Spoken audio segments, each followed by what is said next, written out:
An absolute nuke just dropped in this NHL offseason. No, this is not clickbait. It is not a concept trade machine. The Ottawa Senators have officially traded their captain, Brady Tkachuk, to the Florida Panthers. The Tkachuk brothers are officially uniting in South Florida, and the trade package is an absolute king's ransom. We are talking 3 first-round picks, including the number 9 and 25 overalls in this week's draft, plus a 2030 second-rounder heading back to Ottawa. Pierre LeBrun is reporting that Vegas, Carolina, and Minnesota were all pushing hard, but Brady wanted to play with his brother Matthew, and Bill Zito just made it a reality. Is this the most chaotic, earth-shattering brotherly reunion in NHL history? What does this mean for Ottawa's rebuild, and how terrified is the rest of the Eastern Conference right now?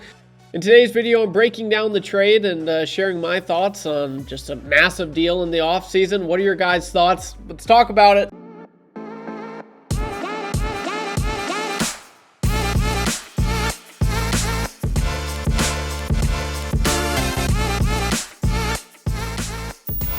Holy crap. This is crazy, man. This is crazy. Just, you know what? I was actually working on another video, and then all of a sudden this trade happened. I actually got video of it right here. Oh, yeah. That's going to look so good. What's this? The Ottawa Senators are going to trade Brady Tkachuk? What? What?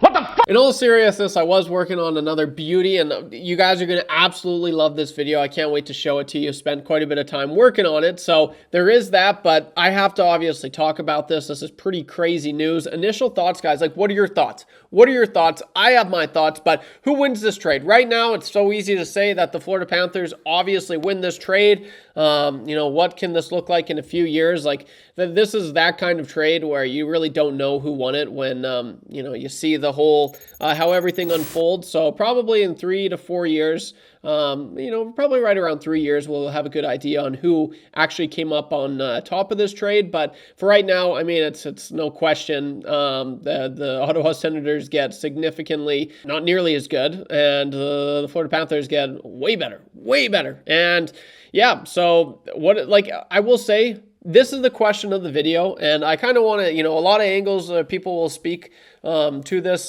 trade about, but an angle that I want to take, and it's a very unique take, I don't think I've seen anyone bring this up, but should NHL teams north of the border, so I'm talking about Canadian teams, should they, like, not consider drafting high-end, you know, top prospects that are American? I think that's something they got to start doing, or, you know, stop doing, because we seen it with Quinn Hughes. No, I wasn't going to re-up with the Canucks. We saw it with the Flames in recent years with Johnny Gaudreau, rest in peace, and obviously Matthew Tkachuk.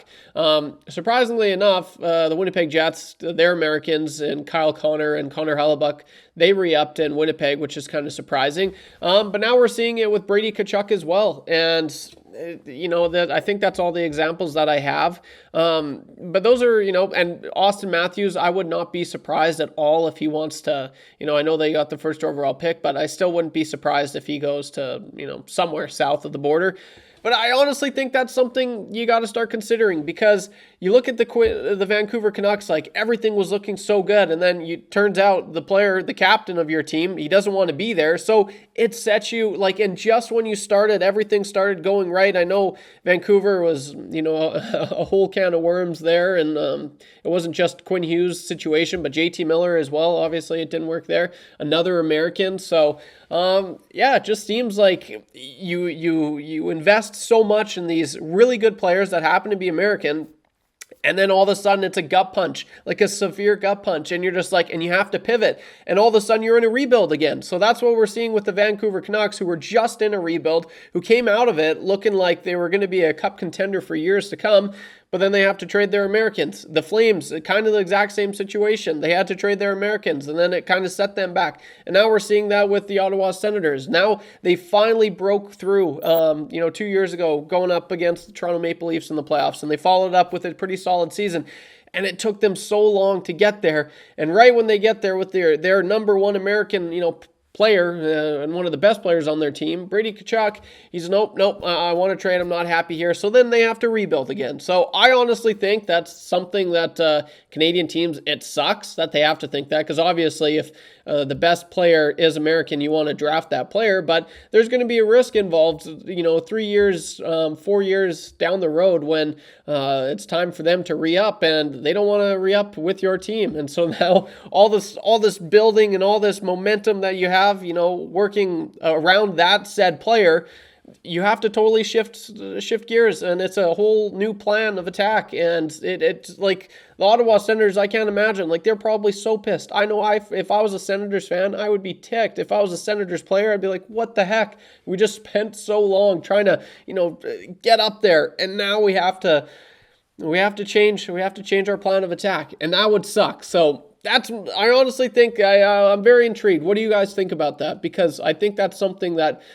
general managers should start to consider. And who knows, maybe it's just that group of America. And I feel weird saying Americans, the group of, but it's true. Like, that's the same core, like Quinn Hughes, Tkachuk, Matthew Tkachuk, and Brady and Johnny Gaudreau, all around the same age there. So maybe it's just that generation, and the next generation, like Cole Caulfield, I think he's a good, young kid. I think he'll probably want to stay in Montreal, but for whatever reason, that core, that generation, that group, they had nothing. They didn't want any part of being in Canada, and I think the pressure got to them. So there is that. But aside from that, obviously the Florida Panthers. So Ottawa, I'm sorry, this sucks. I feel bad for Timmy Stu. I feel bad for your team, the fans. You guys got a great fan base. I feel like that's one thing most Canadian fans can agree upon, is that that's like the one team, and I'd say the Winnipeg Jets, that every fan base in Canada can cheer for, and they don't really hate at all.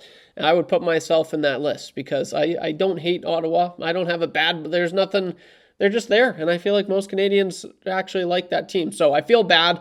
That sucks. But now switching gears to Florida, holy crap. Like, this is going to be crazy. We saw with the Smash Brothers, that's what they were calling them, the Tkachuk brothers in the Olympics, obviously in the Four Nations. The Four Nations, they had way more of an impact than they did the Olympics. They were actually kind of quiet. I had a lot of expectations for that line. It was Eichel, Matthew Tkachuk, and Brady Tkachuk.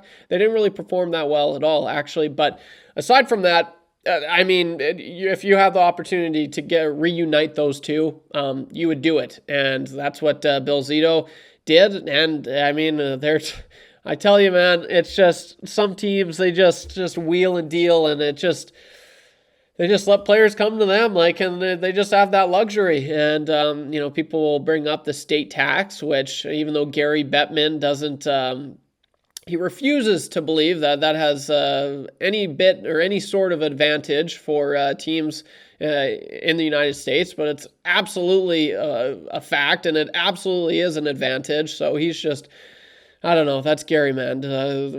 I'll save that for another video, but it's fascinating. You talk about the future of this Florida Panthers team. Like, look at this. Get a load of this, guys. Like, they were already a really good team, and of course they just happened to be injured this year, and everything kind of didn't really go their way. So they got these picks. That's when they were able to get these picks to trade for Brady Tkachuk. But like, the future of this team, they battled injuries a lot. It wasn't just Barkov this year. A lot of their players had injuries, but when healthy, you've got Sasha Barkov, and you got him signed to 29-30. You got Matthew Tkachuk, he's signed to 29-30. You got Sam Reinhart, who's signed to 30-31. You've got Brady Tkachuk, who's signed for 2 more years. You got Sam Bennett, who's signed to 20-30-31. Carter Verhaeghe signed to 20-30-31. Brad Marchand signed for 20-30-31. Like, oh, wow, it sounds weird. We're already getting there. 20-30-31. That sounds weird to say. And then Seth Jones, their defense. He's signed to 29-30. We got Aaron Ekblad, who's signed to 20-30-31. We got Gustav Forsling. He's signed to 20-30-31 as well. And so is Nico Mikkola. So, like that, their core is in, not just for next year, the year before. Like, this is going to be a contender for years to come if they can stay healthy, of course, as we've seen. I guarantee they're going to be healthy for the next 3 years, and that means they're probably going to win at least one more cup. And I will say, this might be a hot take, but you know who's absolutely toyed with the Carolina Hurricanes? And I'm not trying to take away the Carolina Hurricanes. Like, they had an absolute unit, a wagon of a team, and they made history this year with their record in the playoffs. However, the Florida Panthers weren't in the playoffs. Like, does that change anything? The Florida Panthers absolutely dismantled the Carolina Hurricanes in the last 2 years. And Hurricanes fans will strike back, oh, this is a different team, you know, or they're older, they're more experienced, and who knows? Maybe, but I would just be, man, that would be an unreal series. So what do you think? And already, like, just looking at their lineup on dailyfaceoff.com, you got Carter Verhaeghe, Barkov, Sam Reinhart as your first line. Look at this. This is the second line. Sam Bennett, Matthew Tkachuk, Brady Tkachuk. They already have Brady Tkachuk in there. Like, come on, people. It's not even fair at this point. That is ridiculous. And, oh, your third line of Luosterainen, Lundell, and Brad Marchand.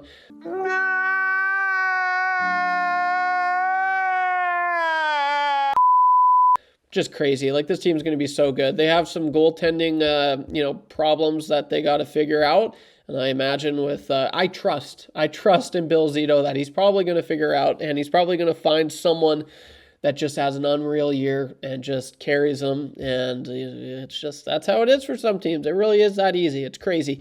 So what are your guys' thoughts? This is a reaction video. Obviously, this is like, they are a cup favorite. Like, going into next season, I'd love to see the numbers on there, on that. Like, they have to have the best odds winning the cup, I imagine. And it's not even a crazy take. Oh, but they didn't make the play. Yeah, right. Whatever. They were banged up. Like, I don't know, man. This team is all of a sudden scarier than it's ever been. And they were already pretty scary when healthy. So what are your guys' thoughts? Drop a comment down below. It was raining like crazy up in Edmonton. Yeah, you can see my hoodie there, Edmonton, baby. Yeah, and so my hair was messy. I didn't want to have a shower doing it. I just threw the hood up. But thanks for all the continued support, guys. Stay tuned to the channel. It's going to be a great off season. Lots of content, lots of really cool content that I have coming down the stretch here, and I really hope that you guys like that. And it's going to be new, so stay forward to that. I love you guys. Thanks for all the continued support. Drop a comment down below. What are your guys' initial thoughts? And it is that time of the video, brought to you by www.timetrackers.ca, where they work around the clock for you. It's an Alberta-based company with clocks all over Canada. You want a nice big black clock like that, go check them out, www.timetrackers.ca.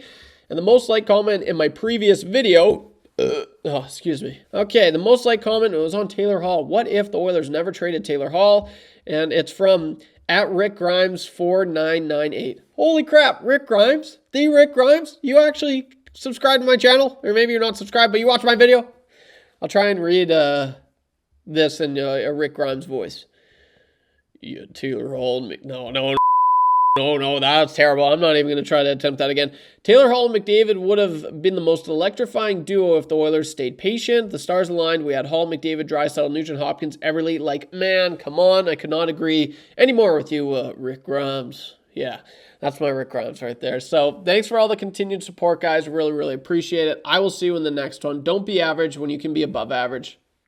I will say also, if you made it this far, like, so many of you guys still are not subscribed. So if you made it this far, I think it's like 50% of my viewers are subscribed. I don't even think it's that, actually. I can check. Only 14. Only 14 of my, like, come on, what are we doing? Only 14 of my viewers are subscribers.